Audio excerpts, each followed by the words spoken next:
Stop by to interact with the community and I every Friday night at 8 o'clock for live stream Fridays. Welcome, trolls.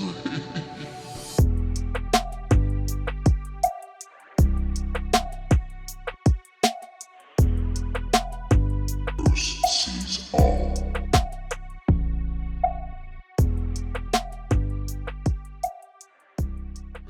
Hello everyone, Bruce Warts here. February 24th, 2019, and we're looking at the surface just beyond Sinus Iridum. So we're going to start getting in really close. I don't know if you guys can hear the wind. It is pretty bad here. It was almost 4 or 5 degrees today, and now they're announcing another snowstorm. I'm really hoping it's the last one.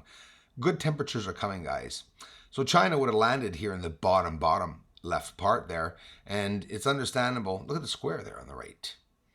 It's also a V-shaped with like 2 straight bars.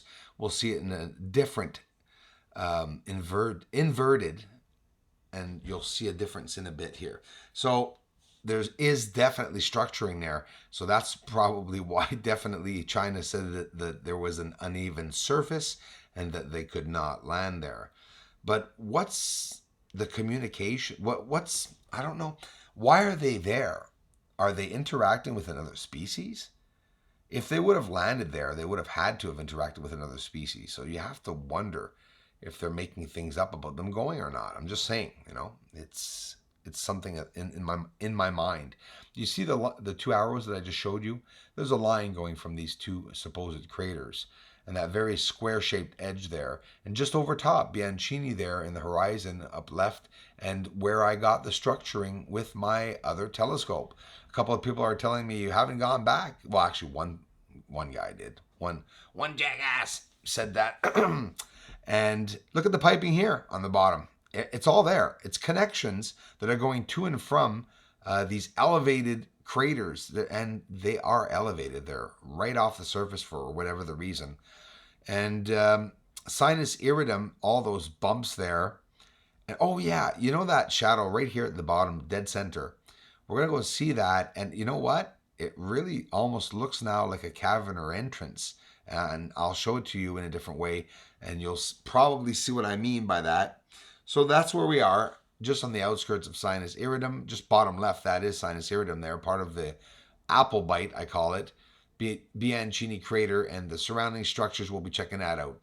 And who's that again? Well, we're seeing another shadow on the surface. So I'm starting to wonder, it looks like it's following that line of ejecta there.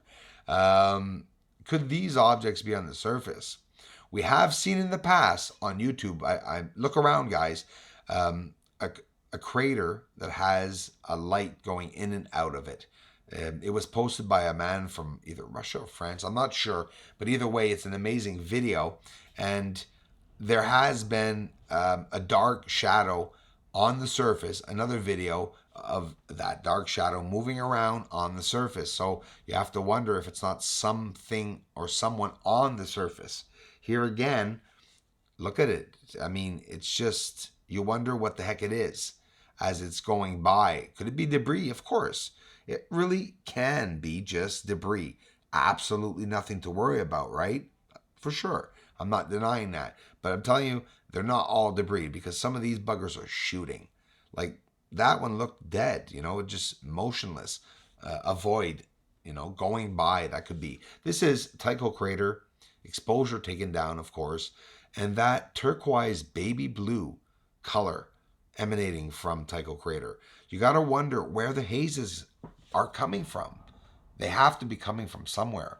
And I really do think that they are related to the craters, This is Aristarchus Crater, nice and close. You can see in the bottom there something else going by. And I don't know. It looks like the buggers are in water and they are swimming, because sometimes I see movements from these objects going by. All I know is it ain't a spot on the screen. That's for sure. Definitely confirmed. Definitely seeing a lot more. There it is again. Another one. It's not the same one. This is directly over the Apollo 11 supposed moon landing area, Right there, something going by in the sky. We've all seen the Tether Incident, right? Most of you doing research like me have definitely seen and heard of the Tether Incident. And if not, look it up. Tether, the Tether Incident. Oh my gosh, you guys hearing the wind? It's crazy. I'm hoping that this upload's not going to crash. Here we get the electricity cut off really often, and it seems to be getting worse every year with these freakish windstorms that we're getting here in Canada. Just absolutely ridiculous. So there is a definite haze on the surface.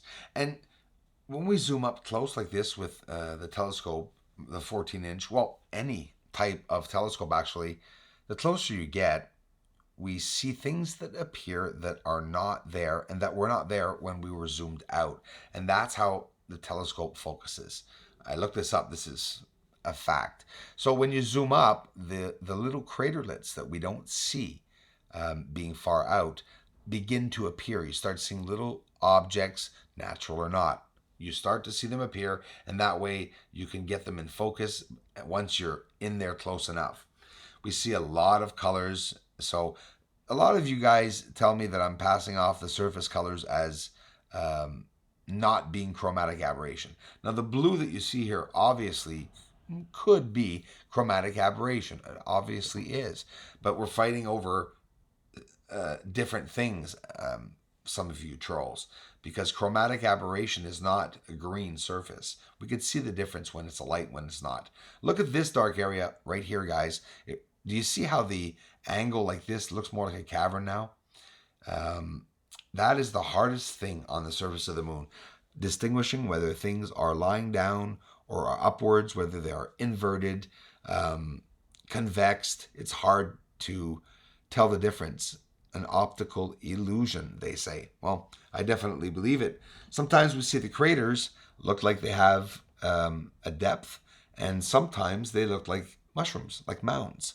And I'm sure some of them are. Some of them literally have shadows underneath them. This is Kepler Crater. The exposure, adjusted, descended. Beautiful view. But look at the surface. See the movement? See the smokes and hazes on the surface? They're emanating from somewhere because they are thicker in certain areas, especially around Copernicus Crater, Tycho Crater, Kepler Crater, and Aristarchus Crater. You don't see as much of that smoke or haze. You see a brown surface, when in reality, all around Aristarchus Crater, the surface is brown and green like that. There's even greener inside Aristarchus. It really depends on where that terminator line is. The dark line, as it moves across the moon, reveals all the structures for us. Look here, slowed down. You can see all the bumps. You could see that there's something down on the surface that the telescope's having a hard time to focus on. And that's what I work hard on trying to get. It's not easy at all, of course, to try to show it, but it's not impossible. Not impossible to do at all. So we're in the fight, guys. I get to watch near-Earth objects with my infrared camera, doing a lot of studying and astronomy and related experiences of whatever's out there on the internet that has to do with catching asteroids, which is basically nothing. There's not much. So with the infrared, understanding why we use infrared and how we could see the asteroids better, obviously, we're able to tell their sizes, their distances a bit more, but hey, it's all theory. Science itself is theory, guys, but we're going to have a lot of fun trying we're in the game, like with NASA. We are tiny, guys. It doesn't matter. We're still going to see the exact same objects they're seeing in our solar system. We're not going to see the objects as far as what Hubble or NASA's NEO-WISE, etc., all their fancy gadgets are getting. I mean, good for them. Kudos if they're honestly trying to get some, asteroids and show us, but I'm telling you, we're going to get so much with the infrared, and I hope tonight I get a chance to get out. Thanks for watching, everyone.